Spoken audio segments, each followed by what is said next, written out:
Assalamualaikum warahmatullahi wabarakatuh. Salam sehat teman-teman semua. Ketemu lagi dengan saya Citra Widyaswara di Babelkes Mataram.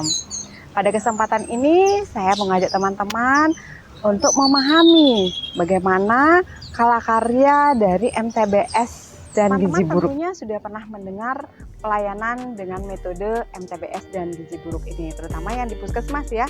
Bahkan mungkin yang di puskesmas sudah pernah memberikan pelayanan dengan pendekatan MTBS dan gizi buruk. Tadi membuktikan bahwa pelayanan dengan pendekatan MTBS ini dirasa sangat cost efektif ya untuk menurunkan angka kematian bayi dan balita.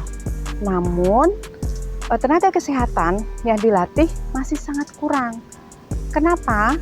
Tentunya teman-teman tahu yang namanya pelatihan itu membutuhkan biaya yang cukup mahal ya, cukup besar. Dan pada saat teman-teman mengikuti pelatihan, pelayanan di puskesmas tentunya akan terganggu karena tenaga kesehatannya pergi meninggalkan tempat tugas untuk mendapatkan pelatihan. Baik teman-teman, sebelum kita belajar mengenai teknik pendampingan kalakarya MTBS dan gizi buruk, alangkah baiknya kita memahami dulu konsep dari kalakarya MTBS dan gizi buruk. Apa tujuannya kalakarya MTBS dan gizi buruk ini? Yang pertama, meningkatkan jumlah tenaga kesehatan yang memberikan pelayanan MTBS dan gizi buruk. Kemudian, diterapkannya pelayanan MTBS dan gizi buruk secara benar dan luas sesuai dengan standar dalam rangka percepatan penurunan angka kesakitan dan angka kematian balita. Siapa yang menjadi pendamping dari kalakarya MTBS gizi buruk ini?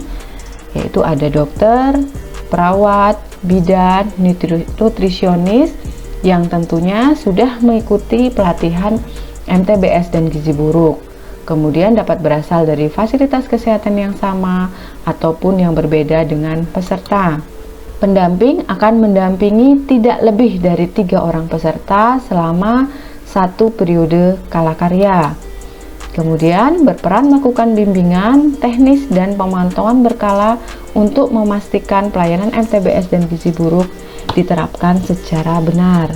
Kemudian siapa saja yang menjadi pesertanya?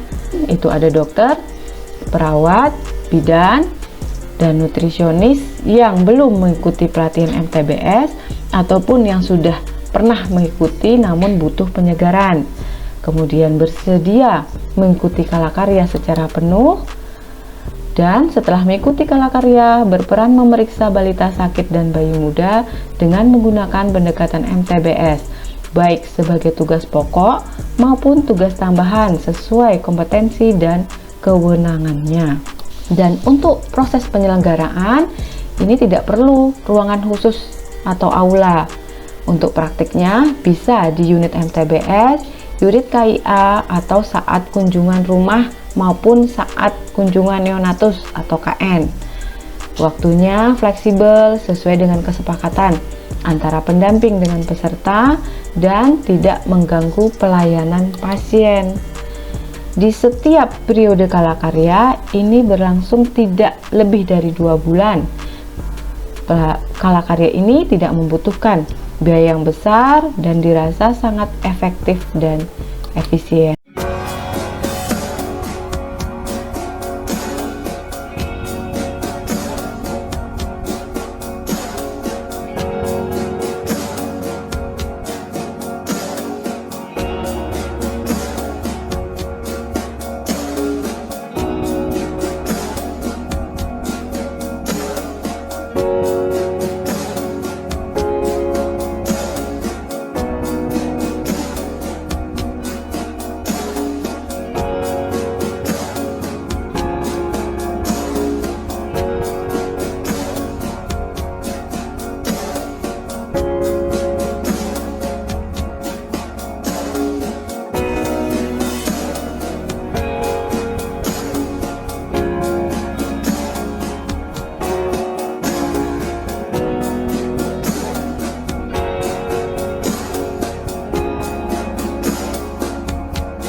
Baik teman-teman, saat ini terhadir di tengah-tengah kita Dr. Astarini. Beliau adalah dokter yang bertugas di Puskesmas ya, tepatnya di Poli MTBS. Beliau telah mendapatkan pendampingan kalakarya MTBS dan gizi buruk. Kita sapa dulu ya.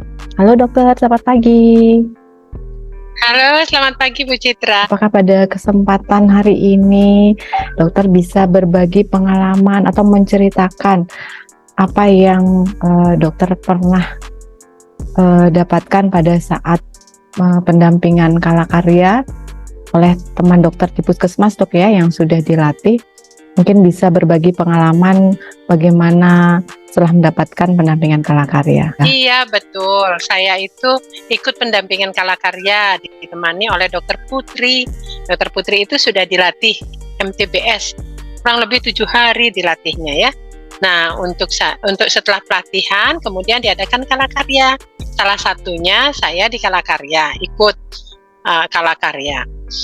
Bersyukur mendapat apa yang sudah disampaikan ya, tahapannya dilakukan dengan baik, kemudian kita menjadi mengerti.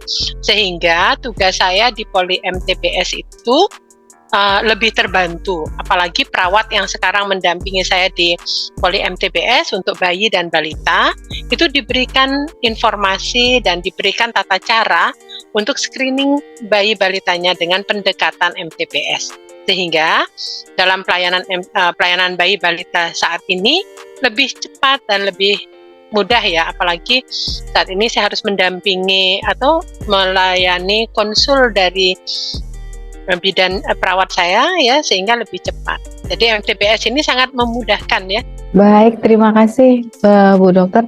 Jadi walaupun dokter belum dilatih ya, belum mendapat kesempatan untuk latihan MTBS, dengan mendapatkan pendampingan kalakarya MTBS ini sudah mendapatkan ilmunya dan tentunya sudah dapat diaplikasikannya pada saat memberikan pelayanan di Poli MTBS. Terima kasih Bu Citra itu. Baik dokter, Ada terima lagi kasih mungkin waktunya dokter. Terima kasih sudah berbagi pengalaman sharing nih. Sampai ketemu di lain waktu. Ya teman-teman, demikian tadi video pembelajaran mengenai teknik pendampingan kalakarya MTBS dan gizi buruk. Semoga bermanfaat, terutama buat teman-teman di Puskesmas dalam memberikan pelayanan pada bayi dan balita. Jangan jenuh mencintai negeri ini, mari bangga melayani bangsa.